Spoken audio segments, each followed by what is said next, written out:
नीचे देखना। कुछ भी तो नहीं है। नहीं दिख रहा है। मुझे दिख रहा है। क्या दिख रहा है? 10 साल का बच्चा, बछुआ, स्पिरिट है मेरे लिए आए। It's all in your mind. कुछ नहीं है वहाँ। Come, let's go inside.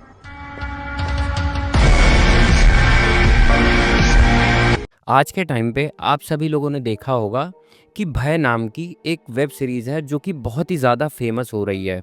ये जो वेब सीरीज़ है आप में से बहुत सारे लोग जानते हैं कि जो गौरव तिवारी थे जो कि इंडिया के पैरानॉर्मल इन्वेस्टिगेटर थे सबसे पहले, उनकी लाइफ के ऊपर बनाई गई है। उनके जो केसेस हैं इस वेब सीरीज़ में पूरी तरीके से दिखाया गया है। लेकिन जिन लोगों ने इस वेब सीरीज़ को देखा है उनमें से बहुत सारे लोग जानते हैं कि एक एंटिटी इस वेब सीरीज़ में दिखाई गई है जिसे बचुआ कहा गया है। ये एक बच्चे की एंटिटी है और वेब सीरीज़ में भी बताया गया है कि जो लोग उस एंटिटी को देखते हैं या फिर वो एंटिटी जिन लोगों को दिखने लगती है, कुछ टाइम के बाद ऐसा माना जाता है कि उस आदमी की जान चली जाती है।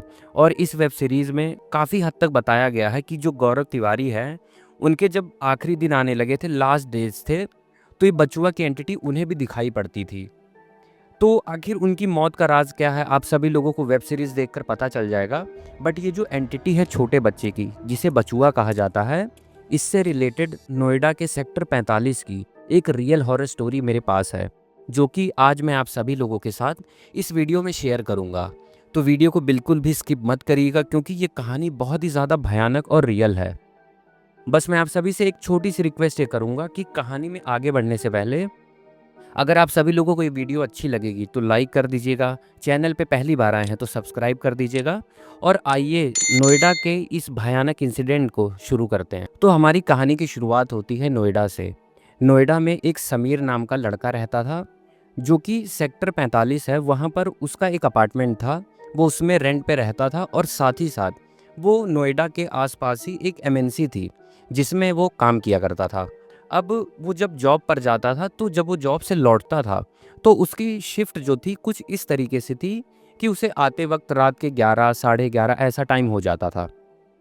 तो ठंडियों का मौसम था तो वो अपनी जॉब पर गया हुआ था। तो उसके बाद एक मैं आपको बताऊं, जब वो अपने ऑफिस से निकलता था तो उसका जो ऑफिस के लोग थे वहाँ पर उन्हें कैब प्रोवाइड करते थे घर जाने के लिए। तो साढ़े 11 बजे के लगभग, ठंडियों के टाइम चारों तरफ भयानक कोहरा था, वो अपने ऑफिस से नीचे उतरता है और वो जो कैब थी उसमें बैठ जाता है। अब कैब में बैठने के बाद मुश्किल से उसके ऑफिस से 15 से 20 मिनट की दूरी पर उसका फ्लैट था।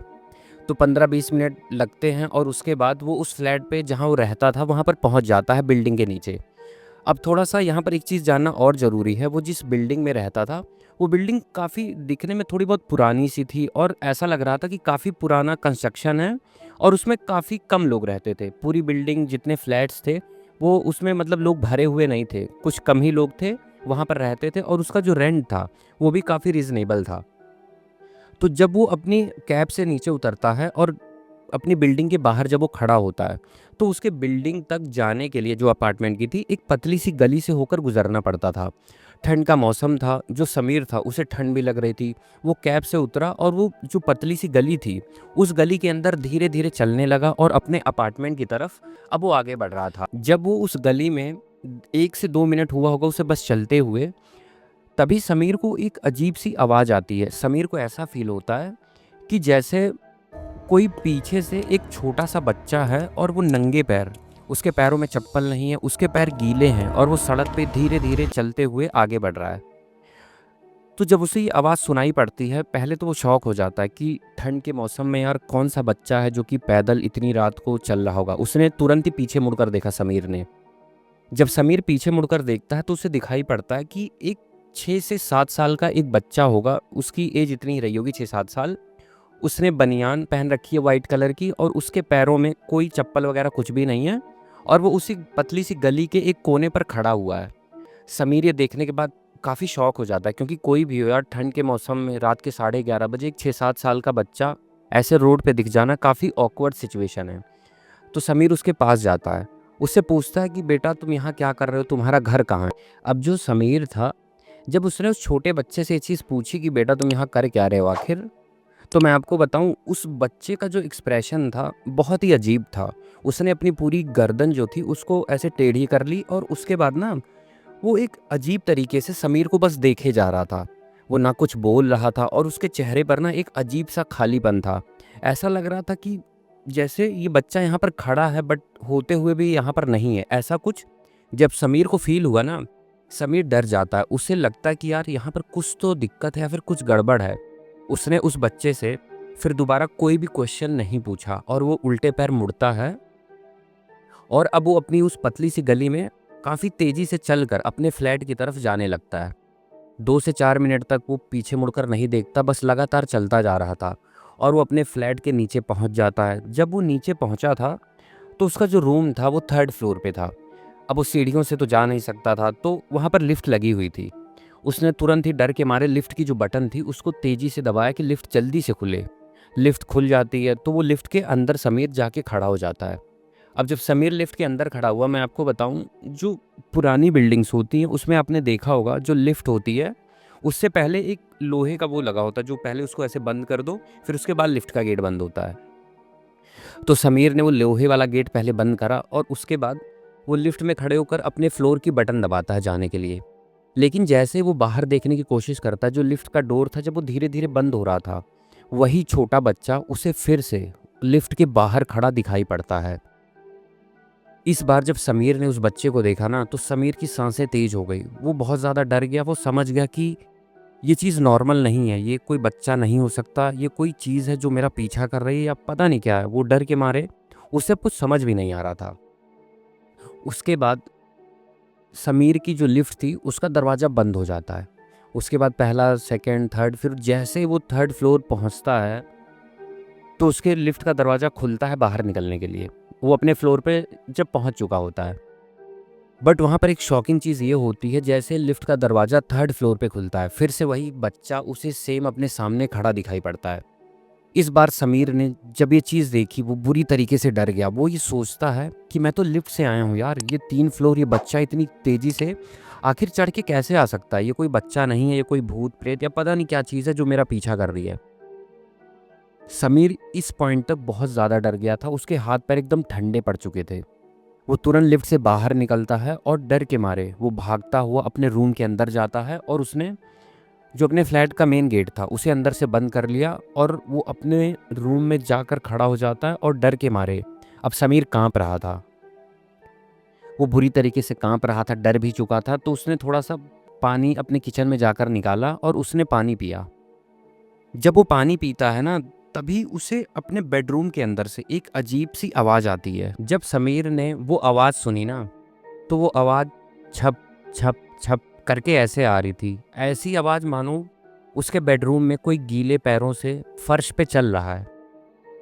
अभी शमीर का जो बुरा हाल था ये सारी चीज़ें देखने के बाद फ्लैट के बाहर, वो तो था ही, लेकिन जैसे ही जब वो अंदर आया ये सुनने के बाद ना, अब बुरी तरीके से समीर पूरी तरीके से डर चुका था। उसे ऐसा लग रहा था कि शायद ये जो रात है वो उसकी आखिरी रात ना हो। बट उसने थोड़ी सी हिम्मत करी, वो अपने बेडरूम के अंदर जाता है जहाँ से उसे ये आवाज़ आई थी। वो देखने की बेड के नीचे कोशिश करता है। वो अपने रूम में चारों तरफ देखता है कि आखिर बेडरूम में कि आखिर ये आवाज़ आई कहाँ से। उसे चारों तरफ कुछ भी दिखाई नहीं पड़ा, लेकिन तभी ना उसे फर्श पे एक किसी बच्चे के पैरों के निशान हल्के पानी और कीचड़ के जैसे मिक्स हों उसके वार्डरोब की तरफ जा रहे थे। तब वो समझ गया कि ये जो आवाज़ है वार्डरोब के अंदर से आ रही थी। बट अब समीर इस पॉइंट तक ना इतना ज़्यादा डर गया था कि उसे समझ नहीं आ रहा था वो करे क्या। तभी समीर ने अपने जिस कंपनी में वो जॉब करता था उसी कंपनी में अपने एक फ्रेंड को कॉल करा। उसने कहा, पूरी अपनी बात बताई डर के मारे उसी बेडरूम के अंदर से, कि भाई मैं जब से निकला हूँ ऑफिस से मेरे साथ ऐसी चीज़ें हो रही हैं, मुझे एक छोटा सा बच्चा दिखाई पड़ रहा है हर मोड़ पे, मुझे ऐसा लग रहा है कि वो मेरे रूम में आ चुका है और मुझे बहुत डर लग रहा है, कुछ कर, तुम मेरे फ्लैट आ जाओ या फिर मैं करूँ क्या, आखिर मुझे कुछ समझ नहीं आ रहा। अब जब समीर जो था वो अपने दोस्त को जब फ़ोन पे बातें बता रहा था, तभी उसे ऐसा फील होता है कि जो उसकी वार्डरोब है वो वार्डरोब ओपन होती है और उसके अंदर से वही छोटा बच्चा अब धीरे धीरे समीर की तरफ बढ़ने लगता है। समीर बहुत ज़्यादा डर जाता है। वो अपने फ़ोन पर अपने दोस्त से कहता है, मुझे बचा लो, मुझे बचा लो, ये मेरे नज़दीक आ रहा है। ये उसके फ्रेंड को, मतलब वो अपने दोस्त को बता रहा था। तभी अचानक होता क्या है, 5 से 10 सेकंड के अंदर वो जो बच्चा था वो समीर के एकदम नज़दीक आ जाता है और जो समीर का फ़ोन था वो साइड में गिर जाता है। वो फ़ोन चल रहा था और उसके दोस्त को समीर की एक बहुत ही तेज़ी से चीख सुनाई पड़ती है और उसके बाद सब कुछ एकदम शांत हो जाता है। फिर ना समीर कुछ बोलता है, उसका फ्रेंड उधर से हेलो हेलो करता रहता है, कॉल कट करता है, 2-3 बार फिर से ट्राई करता है फ़ोन करने की, बट फ़ोन पिक भी नहीं होता। उसके बाद वो रात ऐसे गुज़र जाती है। उसका फ्रेंड थोड़ी दूर रहता था, इसलिए वो उस रात फ्लैट तक नहीं पहुँचा, बट अगली सुबह वो आता है और वो अपने साथ पुलिस भी लेकर आया था कि देखने के लिए आखिर चेक करें हुआ क्या है, कोई चोर वगैरह तो नहीं घुस गया था। वो लोग काफ़ी देर तक समीर का जो गेट था उसे नॉक करते हैं, बट वो गेट नहीं खोलता। उसके बाद पुलिस के साथ मिलकर उसके दोस्त ने उस गेट को तोड़ दिया और वो सारे लोग अंदर जाते हैं। जब वो अंदर जाते हैं तो वो समीर को ज़मीन पर लेटा हुआ पड़ा पाते हैं और वो लोग उसे उठाने की या चेक करने की कोशिश करते हैं कि आखिर समीर बेहोश है या क्या हुआ इसे। बट थोड़ी देर बाद इन लोगों को पता चलता है जो समीर है उसकी जान जा चुकी है। ये लोग चेक करते हैं, कोई भी उसकी बॉडी पर कोई भी निशान नहीं था कि कोई से किसी ने मतलब उसे मारा हो या फिर कोई गला दबाया हो या कोई ऐसा ज़बरदस्ती या कोई भी ऐसा निशान नहीं था। बस जो समीर था उसकी जान जा चुकी थी और पूरे रूम में उन्होंने ढूँढने की कोशिश करी। कोई भी चीज़ उन्हें नहीं दिखाई पड़ती, कोई और निशान किसी के भी नहीं थे। बस उन्हें फर्श पे कीचड़ से लगे हुए एक बच्चे के छोटे पैरों के निशान दिखाई पड़ते। उसके बाद ये सारा इंसिडेंट ख़त्म हो जाता है। समीर के साथ जो हुआ वो तो आपने देख ही लिया और उसका जो फ्रेंड है, एंड में उसने सारी बातें फ़ोन पर उसे बता ही दी थी कि आखिर वो एक जो छोटे बच्चे की एंटिटी है उसके पीछे पड़ गई है, इसकी वजह से सारी चीज़ें हुई। तो जो उसका फ्रेंड है, उसे जहाँ तक ये बातें पता है उसने फ़ोन पर बताई शुरू से लेके एंड तक डिटेल में। उसके बाद वो सुबह जाता है, समीर की हालत देखता है। उसने इस पूरी स्टोरी को कनेक्ट करके शेयर करा और बताया कि उसके पीछे भी एक बचुआ जैसी जो एंटिटी है वो पीछे पड़ गई थी और उसने आखिरकार समीर के एंड में जान ही ले ली। तो बस आज का जो हमारा पूरा रियल हॉरर पॉडकास्ट था, जो ये पूरी स्टोरी थी, ये कहीं न कहीं उस बचुआ टाइप एंटिटी से ही रिलेटेड स्टोरी थी कि अगर वो जिसको भी दिखने लगता है 1 दिन, 2 दिन, 4 दिन, टाइम का नहीं पता, बट वो किसी की भी उसके बाद जिसको दिखता है उसकी जान लेकर ही मानता है। तो ये जो पूरा इंसिडेंट था समीर के फ्रेंड ने शेयर करा था, नोएडा में वो भी रहता है, जॉब करता है। उसने अपने फ्रेंड को खो दिया। उसे कई बार ट्रस्ट भी नहीं होता कि सारी चीज़ें हो सकती हैं या नहीं होती, बट जो उसने बताया उसके दोस्त ने अपने लास्ट टाइम पर, वो उसे नकारता भी नहीं है। तो बस हमारा आज का जो पूरा रियल हॉरर इंसिडेंट था यही था। मैंने आप सभी लोगों के साथ पूरा डिटेल में इसे शेयर करा। आप लोगों के क्या थॉट्स हैं इस स्टोरी को लेकर, इस बचुए के एंटिटी को लेकर, कमेंट बॉक्स में कमेंट ज़रूर करें। अगर आपको वीडियो अच्छी लगेगी तो लाइक के साथ शेयर भी करें और साथ ही साथ वीडियो को हाइप भी कर दें। बाकी मैं आप सभी लोगों से फिर कभी मिलूंगा किसी नई वीडियो के साथ, किसी नई हॉरर स्टोरी के साथ।